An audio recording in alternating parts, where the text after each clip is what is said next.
भांडी बन और यहाँ की सबसे पहली लीला है जब भगवान ने अवतार लिया और गाय चराने के लिए आए तो सबसे पहले दिन यही आए थे भांडी बन।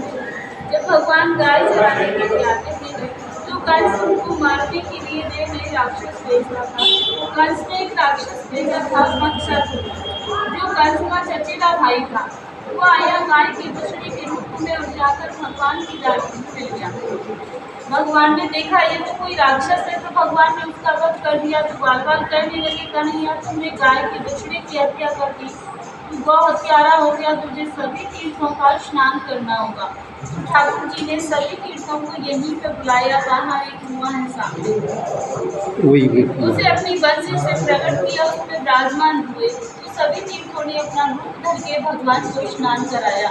जब भगवान की स्तुति हुई थी तो इस कुएं में सभी तीर्थों का जल है। जब कभी भी सोमक या अमावस्या होती है तो उस दिन इस कुएं का जल सफेद हो जाता है। जिन माता बहनों की संतान नहीं होती हो, गर्भ नहीं हो जाते हो, तो वो यहाँ आकर इस कुएं पे स्नान करें और इस मंदिर में मनोकामना बोले तो उन्हें संतान की प्राप्ति होती है।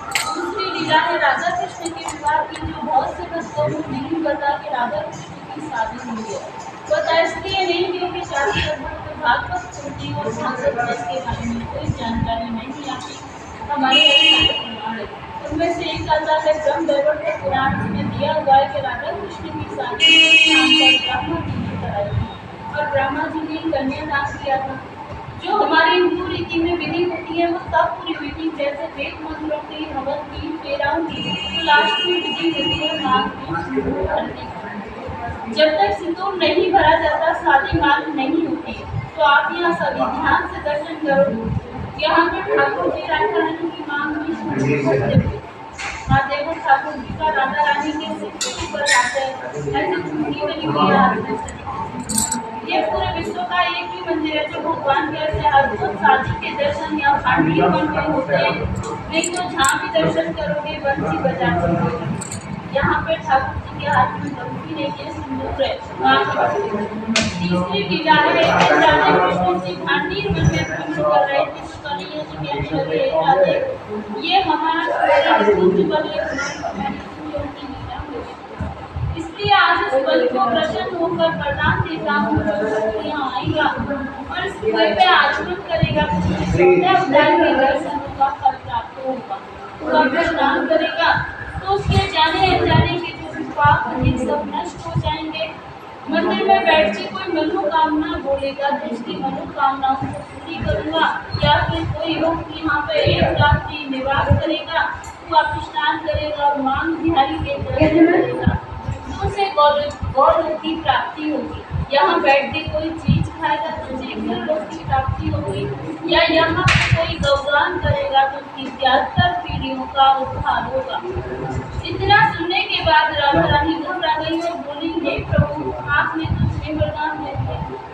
इतना होने पर तो यहाँ भक्तों की इतनी भीड़ हो जाएगी, 24 घंटे भक्त रहेंगे, हमारे तुम्हारे मेले में बाधा पड़ जाएगी। तो ठाकुर जी बोले, राजे गोप नहीं, ये मेरा गुप्त स्थान है, यहाँ पे अगर कोई नहीं आ सकता। जिसके ऊपर मेरी विशेष कृपा होगी वही भक्त यहाँ पे आ सकता है, अन्यथा हर किसी को मैं यहाँ आने नहीं दूंगा। तो जबकि भक्तों के ऊपर ठाकुर जी की विशेष कृपा होती है वही भक्त यहाँ तक पहुँच पाते। तो ये विवाह का मंत्र तो यहाँ पे राधा रानी के कन्यादान का नाम है।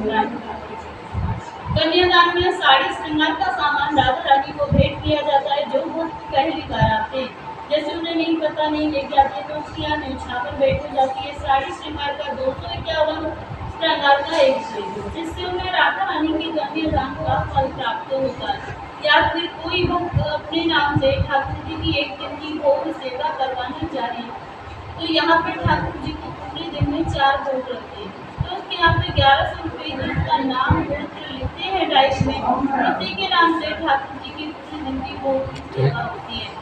और एक यहाँ पे हम निवासियों से ठाकुर जी ने भिक्षा मांग के खाई थी मधुकरी की। तो मधुकरी का मतलब है मांग के खाना। तो यहाँ ये वरदान दिया था कि यहाँ भांडी वन में जो भिक्षा मांग कर खाएगा वो किसी भी जन्म में भिखारी नहीं बनेगा। जो भिक्षा के बदले दान देगा वो हर जन्म में दानी बनेगा। तो यहाँ पे छाछ रोटी का प्रसाद दिया जाता है। तो आप यहाँ से सभी छाछ रोटी का प्रसाद लेना और जो भी तुम्हारी श्रद्धा हो गायों के लिए सेवा करने की जो नीचे करवा बोली राधे राधे राधे राधे।